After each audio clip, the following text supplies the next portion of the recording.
अपार कृपा करते हैं, आशीर्वाद देते हैं। आप लोगों पे तो बहुत कृपा है, और जगहों पे तो लोगों को समझाना और बताना पड़ता है। आप लोगों को तो वैसे भी पूजा पाठी है, और हमारा जम्मू कश्मीर देवलोक में आता है, इसे देवलोक की उपमा दी गई है, ये देवभूमि है।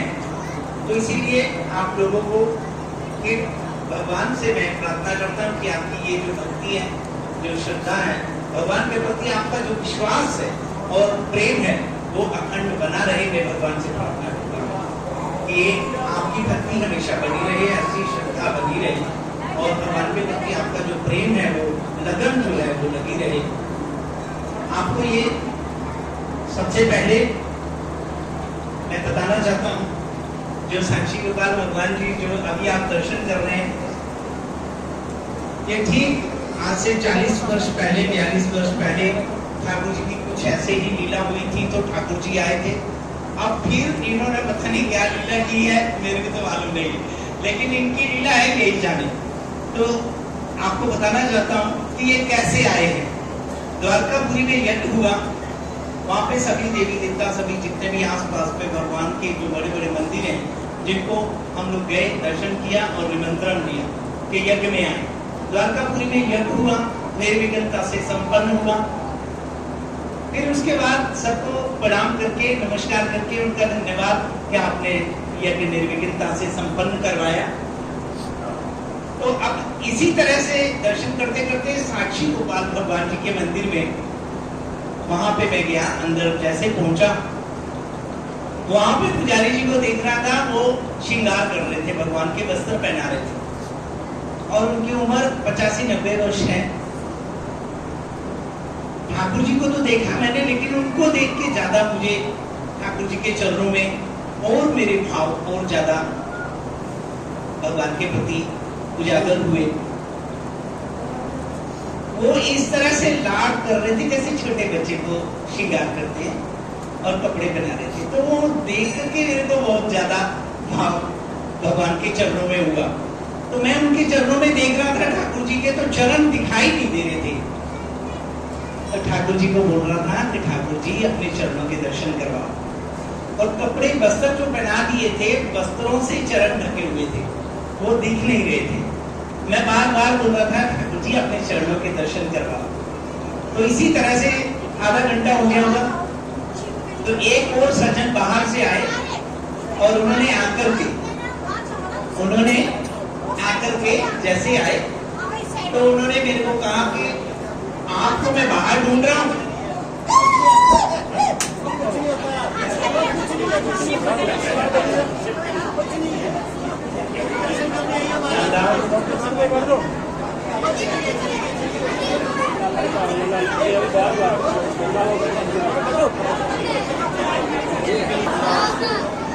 और एक वो सज्जन थे, वो आए और आकर के बोलने लगे कि मैं आपको बात ढूंढ रहा हूँ, तो आप यहाँ मंदिर के अंदर आ गए, मेरे को पता नहीं चला।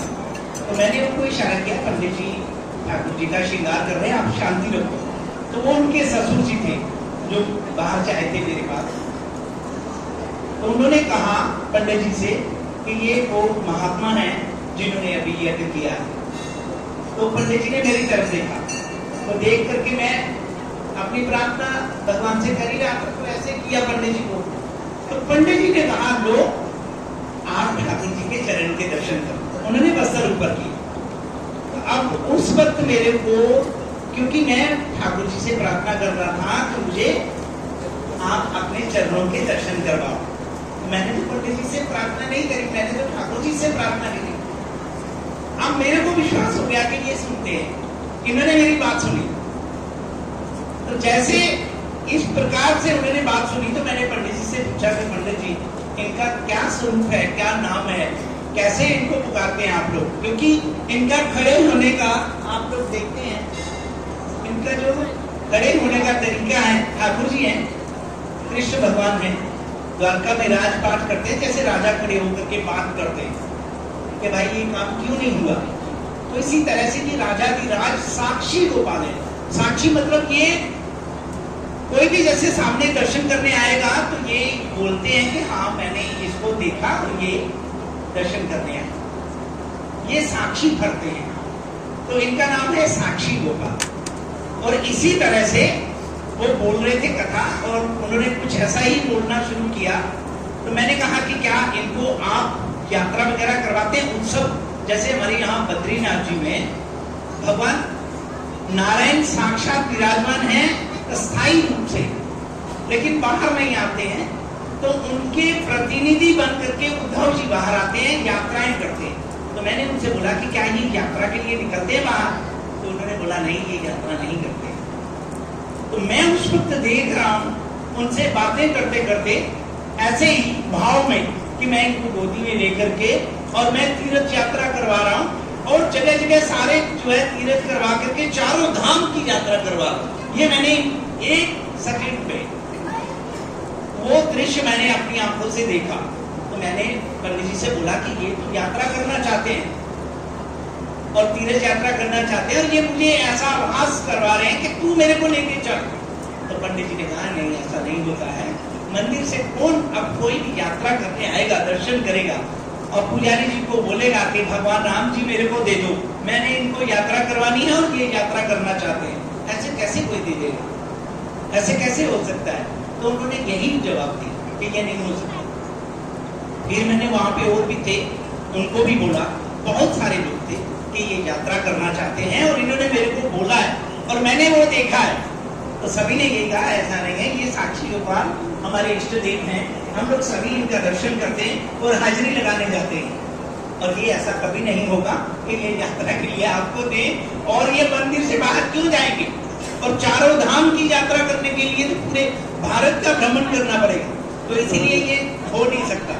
ठीक 1.5 महीने के बाद मैं बद्रीनाथ में हूँ और मेरे को फोन करते हैं कि आप आ जाइए, जो आपने ठाकुर जी के प्रति जैसे आप प्रार्थना कर रहे थे और आपने कहा था कि ये यात्रा करना चाहते हैं, तो ठाकुर जी मान गए। और मुझे समझ ही ना आने कि ये कैसे हुआ कि ठाकुर जी मान गए, ये कैसे? ठाकुर जी तो माने हुए थे, इन्होंने तो जाना ही था। फिर मैं वहां पे गया और 4 या 5 तारीख को गंगा दशहरा था, 4 या 5 तारीख को, और उस दिन उन्होंने गोमती में खड़े होकर के, ये मेरी गोदी में सारे जितने भी पंडित जी थे और जितने भी विद्वान थे वहां के द्वारकाधीश के, और उन्होंने ये गोमती में खड़े होकर मेरी गोदी में ये ठाकुर जी मेरे को उन्होंने यात्रा के लिए दिए, और ये यात्रा कर रहे हैं आज चारों तरफ जो है पूरे भारतवर्ष की।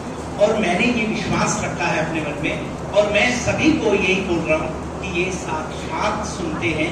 तो आज मैं आपको ये बोलने के लिए वचनबद्ध कह लो